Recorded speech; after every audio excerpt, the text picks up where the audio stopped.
What's going on, everybody? It's Shane, freezing here in Pennsylvania at my parents' house, but they got a heavy bag, so the fight tips must go on. Today we're going to be talking about a feint program, and the reason why I use the word program is because I like doing it early in my warm-up when I'm shadowboxing to really get in that frame of mind of using those feints early and often. Okay, so we're going to go through 4 of them, and then I'm going to have you explore and create your own combos before and after those feints. They'll really start to flow, but you can do these shadowboxing, you can do them on the bag, you can do them in sparring, and I highly recommend that you do. So let's take a look at the first one. All right, before we take a look at the first example, I'm going to talk about the concept behind this drill here. What we're going to do is we're going to land a punch, and then we're going to fake that punch to throw another punch. Then progressively we're going to add on from there. We're going to fake that punch to throw another punch. We're going to fake that punch to throw another punch. All right? You ever play any contact sport, even if it's basketball or soccer, and you get smoked in the face with the ball, you can almost feel the imprint on your face. It feels like it's still there. It's the same thing in fighting, in sparring. You get hit with a good punch, it almost feels like the fist is still there. Well, then you're going to be hyper-focused on that spot, right? I just got hit with a lead hook. You can still feel that sting, and then your hand goes up here. And you're like, I don't want to get hit there in the same spot. But then what starts to happen is you can manipulate your opponent, right? Pop their head back, and you fake that. They're hyper-reactive, their hands go up, and then there's the chink in their armor. Then we create another exposed area on their body, a target for us to hit. Okay, so that's what we're going to do. Now remember, there's 6 punches, times 2, right? We got the jab, the cross, the lead hook, the rear hook, the lead uppercut, and the rear uppercut, and then we can throw all variations of those to the body. Okay, so that's 12 punches. What we're going to do is we're going to land a punch, then we fake that punch to throw another punch, then we fake that punch to throw another punch, and it's all progressive from there. But what I'm going to do is give you the freedom at the end to mix it up and create your own combos, okay? But for now, let's go through the 4 that I want to teach you for this video. The first one is this. We're going to throw a jab to the head, bang. Now we're going to fake that, right? We pop their head back, we're going to fake high and go low with the jab to the bottom. All right, simple. We're throwing 2 jabs, one's going high, one's going low. Jab to the head, bang, fake high, go low. Jab to the head, fake high, stab to the body. Think of them like a shish kebab. We're spearing right through them, aiming for the spine. Now, that's all right down the center, right? We're going high down the middle, low down the middle. They're going to start going like this. They're going to start reaching down the center, and what's that do? That exposes the side of their face. So now we're going to go around the guard with the lead hook. All right. So now the second one is I'm faking the jab and I'm coming around with that lead hook. Okay.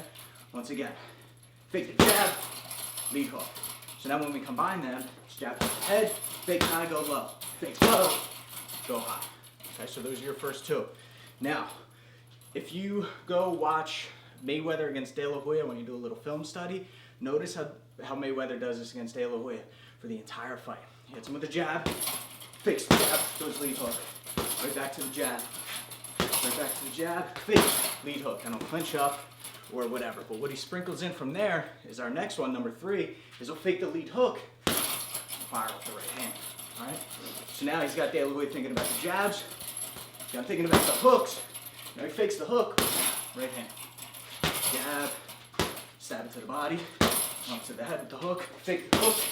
Bang, now we start firing off that right hand. All right, so those are your first 3, and just notice we build off of it. We threw the jab, we fake the jab, threw the hook, we fake the hook, we throw the right hand. What's the last one we landed? The right hand. So now we're gonna fake the right hand. Here comes that Canelo one, number 4. This is what he just used against Callum Smith. He used it against Cotto. He used it against Anguilla to finish him. It was the finishing shot. Right, he came in, threw the right hand out towards the sky. It's a good counterweight, and it's a good sell. It looks like you can really see the knuckles turning over, the shoulder, the elbows start to raise, so you really fall for it. And then we got that exposed opening up the center for that lead uppercut. All right, doesn't have to be a lead uppercut to the head, lead to the body, right? One of my favorite ones to set up that lead body shot. Now we can start to mix them all, or combine them, right? So we got jab high, fake high, go low, fake low, go high. Okay. Fake the right hand, lead uppercut, fake the right hand, body shot, exit out, okay? So those are 4 for you. Now, you could be thinking, all right, Shane, you just landed that lead uppercut. Can you fake the lead uppercut? I don't know, I think, can you? Ooh. Little Lomachenko action now. So that's what I want you guys to do. I want you to start to get creative here. So you can go down the list, right? Like I said, you have 12 punches. Pick one, fake it, throw a follow-up punch. Whatever one you feel is available, whatever opening you find or balanced position you're in to land that shot, go for it. But now what I want you to do is add more punches in the beginning of it. Give me a combo and then have a feint in the middle of the combo, right?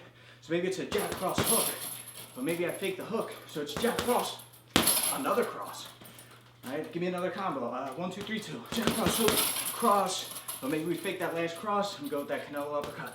Jab, cross, hook, pop. All right. Then after that punch, then add on a couple more punches and then exit out. Always finish your combos with an exit. All right. We'll switch to southpaw. Make sure you're incorporating your movement. It's not just linear, straight forward and back, or you're cutting angles. All right. We do have a full footwork course on fighttips.com called the Footwork Shadowboxing Program, and it's going to cover all different forward and back, side to side, angling, pivots, and switch stance stuff. So if you want to check that out, links in the description below.